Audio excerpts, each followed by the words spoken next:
आज हम आपको फिर ले चलते हैं अपने YouTube चैनल मोक्षा नगरी काशी। तो मोक्षा नगरी काशी की जब बात की जाती है, जब बात करते हैं, तो आज हम आपको सारनाथ ले चलते हैं। तो सारनाथ में बुद्ध से संबंधित विशेष बातों की चर्चा करते हैं।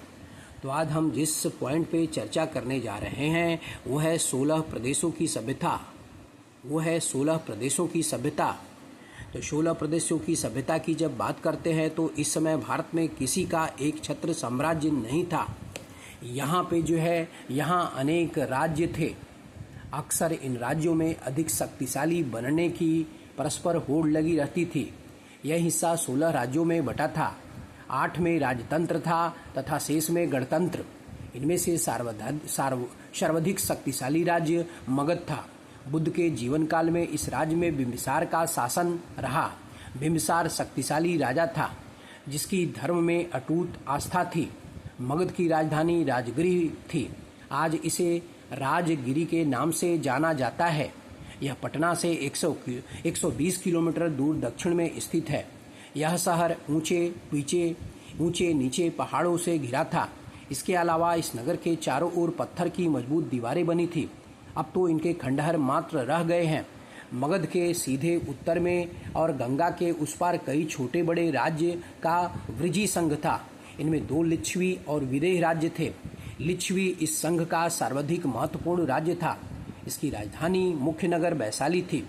वृजी संघ की पश्चिमी सीमा से सटा मल्ल नामक छोटा गणतंत्र था। इसकी एक राजधानी कुशीनगर में, दूसरी पावा में थी।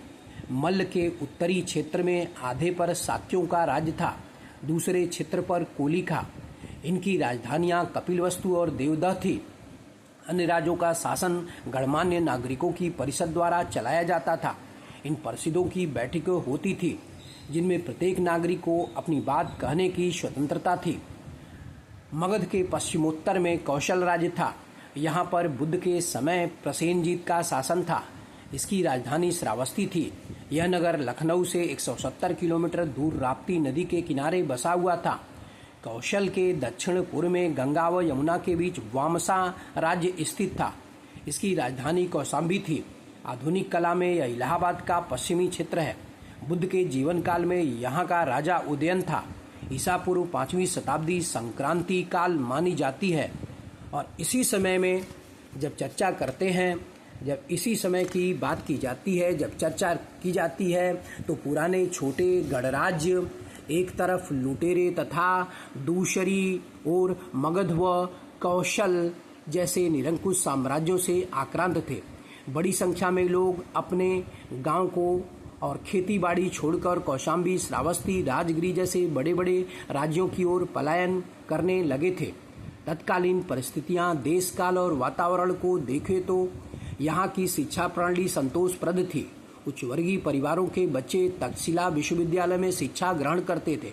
यह विश्वविद्यालय पाकिस्तान में रावलपिंडी से 30 किलोमीटर की दूर उत्तर पश्चिम में था। यह गांधार साम्राज्य का अंग था।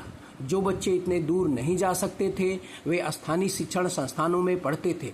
शिक्षा 3 भागों में बटी थी। विद्यायतन की जब बात करते हैं तो इसमें साहित्य, चिकित्सा, ज्योतिष आदि विषय शामिल थे। सिद्धयतन, इसमें आधुनिक विज्ञान के विषय आते थे जैसे गणित, पर्यावरण विज्ञान तथा अंतरिक्ष विद्या, समुद्री विज्ञान। तीसरे की जब बात करते हैं तो कर्मयतन, इसमें कृषि, बर्तन बनाना, रत्न तराशना, धातु कार्य, बढ़ईगिरी और ऐसे अन्य ट्रेड या शिल्प शामिल थे। तो आज के लिए सिर्फ बस इतना ही। अब हम आपको मिलते हैं अपने नेक्स्ट YouTube वीडियो में। जय हिंद, जय भारत, जय भगवान बुद्ध की, जय काशी के 33 कोटि देवी देवताओं की जय हो। हर हर महादेव, हर हर महादेव, जय श्री राम, जय श्री राम।